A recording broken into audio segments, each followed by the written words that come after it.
"I have seen better days than what I am passing through today," wrote an old salt, "but I have seen them a great deal worse also." But the willingness to sacrifice on the part of the man who wrote the following was so touching that I could not accept. "I have a father, a mother, brothers and sisters, dear friends, and a lucrative position, and yet I will sacrifice all to become one of your crew." Another volunteer I could never have accepted was the finicky young fellow who, to show me how necessary it was that I should give him a chance, pointed out that to go in the ordinary boat, be it schooner or steamer, would be impracticable, for I would have to mix among and live with the ordinary type of seamen, which as a rule is not a clean sort of life. Then there was the young fellow of 26, who had run through the gamut of human emotions, and had done everything from cooking to attending Stanford University, and who at the present writing was a vaquero on a 55,000-acre range.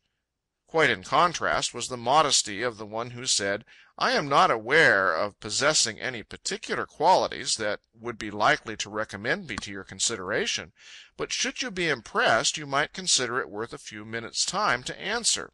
Otherwise, there's always work at the trade. Not expecting, but hoping, I remain, etc." But I have held my head in both my hands ever since, trying to figure out the intellectual kinship between myself and the one who wrote, "Long before I knew of you, I had mixed political economy and history, and deducted therefrom many of your conclusions in concrete." Here in its way is one of the best, as it is the briefest, that I received. If any of the present company signed on for cruise happens to get cold feet, and you need one more who understands boating, engines, etc., would like to hear from you, etc. Here is another brief one. Point blank, would like to have the job of cabin boy on your trip around the world, or any other job on board. Am 19 years old, weigh 140 pounds, and am an American.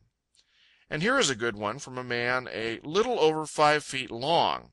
When I read about your manly plan of sailing around the world in a small boat with Mrs. London, I was so much rejoiced that I felt I was planning it myself, and I thought to write you about filling either position of cook or cabin boy myself, but for some reason I did not do it, and I came to Denver from Oakland to join my friend's business last month, but everything is worse and unfavorable.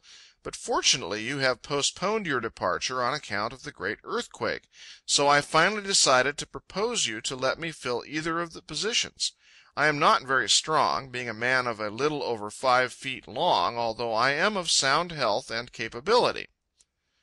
"I think I can add to your outfit an additional method of utilizing the power of the wind," wrote a well-wisher, "which will, not interfering with ordinary sails in light breezes, will enable you to use the whole force of the wind in its mightiest blows, so that even when its force is so great that you may have to take in every inch of canvas used in the ordinary way, you may carry the fullest spread with my method.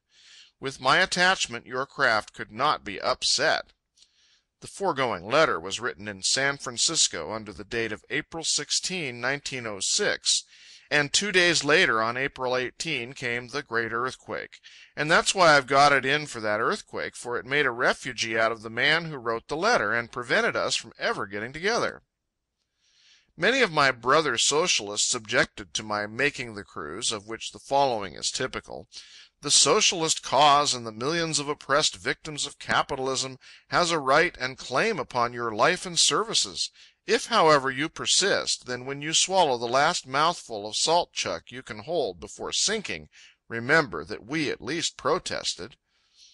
One wanderer over the world, who could, if opportunity afforded, recount many unusual scenes and events, spent several pages ardently trying to get to the point of his letter, and at last achieved the following: "Still, I am neglecting the point I set out to write you about, so will say at once that it has been stated in print that you and 1 or 2 others are going to take a cruise around the world, a little 50 or 60-foot boat.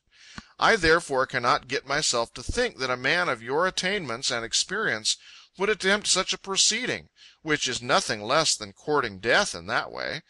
And even if you were to escape for some time, your whole person and those with you would be bruised from the ceaseless motion of a craft of the above size, even if she were padded, a thing not usual at sea. Thank you, kind friend, thank you for that qualification, a thing not usual at sea. Nor is this friend ignorant of the sea, as he says of himself, I am not a landlubber, and I have sailed every sea and ocean. And he winds up his letter with, although not wishing to offend, it would be madness to take any woman outside the bay even, in such a craft. And yet, at the moment of writing this, Charmian is in her stateroom at the typewriter, Martin is cooking dinner, Tochigi is getting the table, Roscoe and Bert are caulking the deck, and the Snark is steering herself some 5 knots an hour in a rattling good sea. And the Snark is not padded, either. Seeing a piece in the paper about your intended trip, would like to know if you would like a good crew, as there is 6 of us boys, all good sailor men, with good discharges from the Navy and merchant service, all true Americans, all between the ages of 20 and 22, and at present are employed as riggers at the Union Iron Works, and would like very much to sail with you. It was letters like this that made me regret the boat was not larger. And here writes the one woman in all the world, outside of Charmian, for the cruise. If you have not succeeded in getting a cook, I would very much like to take the trip in that capacity. I am a woman of 50, healthy and capable, and can do the work for the small company that composes the crew of the Snark. I am a very good cook, and a very good sailor, and something of a traveler. And the length of the voyage, if of 10 years' duration, would suit me better than 1. References, etc. Some day, when I have made a lot of money, I'm going to build a big ship, with room in it for 1,000 volunteers. They will have to do all the work of navigating that boat around the world, or they'll stay at home. I believe that they'll work the boat around the world, for I know that adventure is not dead. I know adventure is not dead because I have had a long and intimate correspondence with adventure. End of chapter 3. Recorded by Brian Ness.